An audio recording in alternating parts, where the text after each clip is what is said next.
जमीन पर गिरा आदमी फिर से सांस लेने लगा। अनिका ने रिसेप्शनिस्ट से पूछा, और कितनी देर लगेगी एम्बुलेंस को? बस 5 मिनट।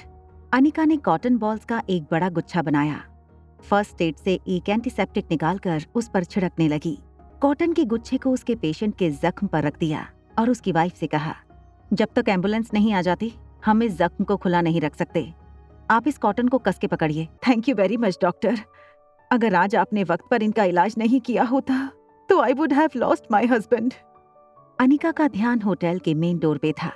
वो जानती थी कि एक बार एम्बुलेंस आ जाए तो पेशेंट पूरी तरह से सेफ हो जाएगा।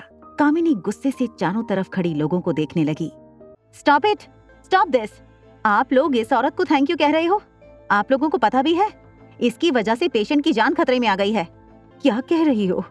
इस लड़की ने तो मेरे हस्बैंड की जान बचाई है। जान बचाई नहीं है, उनकी जान जोखिम में डाल दी है। इस घाव के अंदर इतने सारे जर्म्स बैक्टीरिया जा सकते हैं, पता है तुम्हें?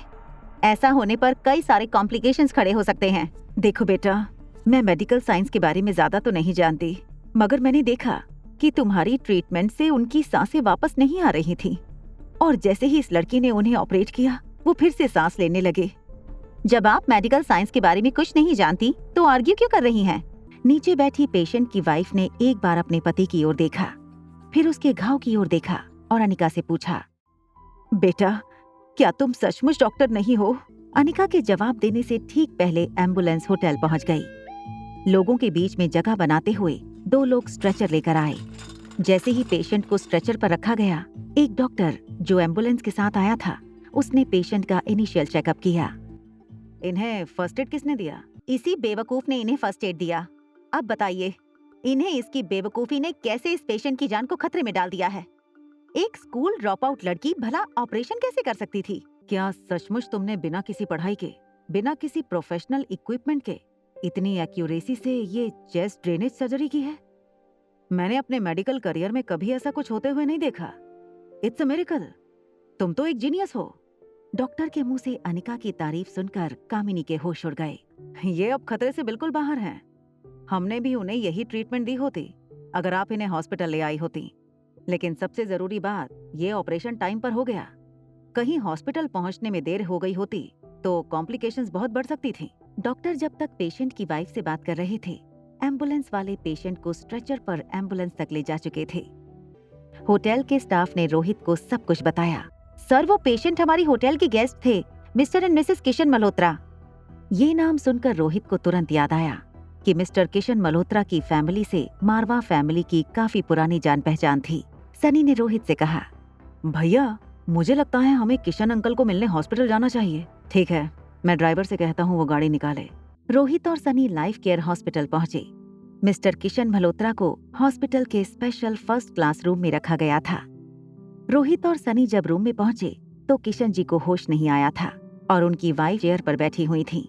Hello Anjali aunty, Kishan uncle कैसे हैं? माफ करना बेटा, मैंने तुम्हें पहचाना नहीं। जी आंटी, मैं रोहित मारवा। आई एम सॉरी बेटा, काफी साल हो गए तुम्हें देखे, पहचान नहीं पाई। डॉक्टर्स कहते हैं कि वो अब खतरे से बाहर हैं, घबराने की कोई जरूरत नहीं। आंटी, आप और किशन अंकल मनाली आए थे, हमारी होटल में रुके थे और आपने हमें बताया भी नहीं। बेटा, अचानक ही आज सुबह उन्हें पता चला कि मनाली में किसी को इनकी बड़ी बहन के बारे में कोई न्यूज मिली है।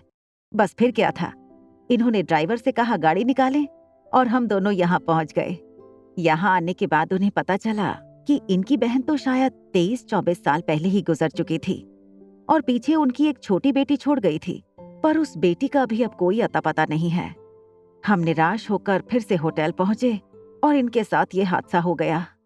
आंटी, जब तक अंकल पूरी तरह ठीक नहीं हो जाते मैं आप दोनों को यहाँ से जाने नहीं दूंगा। रोहित की ऐसी बात सुनकर अंजलि आंटी का अकेलापन दूर हो गया। फिर अचानक अंजलि आंटी को उस लड़की की याद आई। रोहित बेटा, आज अगर तुम्हारे अंकल जिंदा हैं तो बस उस लड़की की वजह से। उस लड़की के हाथों में जादू है। क्या तुम पता कर सकते हो कि वो लड़की कौन थी? डोंट वरी आंटी, मैं पता लगा लूंगा कि वो लड़की कौन है। आप थोड़ी देर आराम कीजिए और किसी भी चीज की जरूरत हो तो ये मेरा कार्ड रखिए। रोहित और सनी कमरे से निकल गए। रोहित ने अपनी जेब से अपना फोन निकाला और होटल की सिक्योरिटी चीफ को फोन लगाया। आज लॉबी में शाम को जो हादसा हुआ, मुझे उसकी सीसीटीवी फुटेज चाहिए।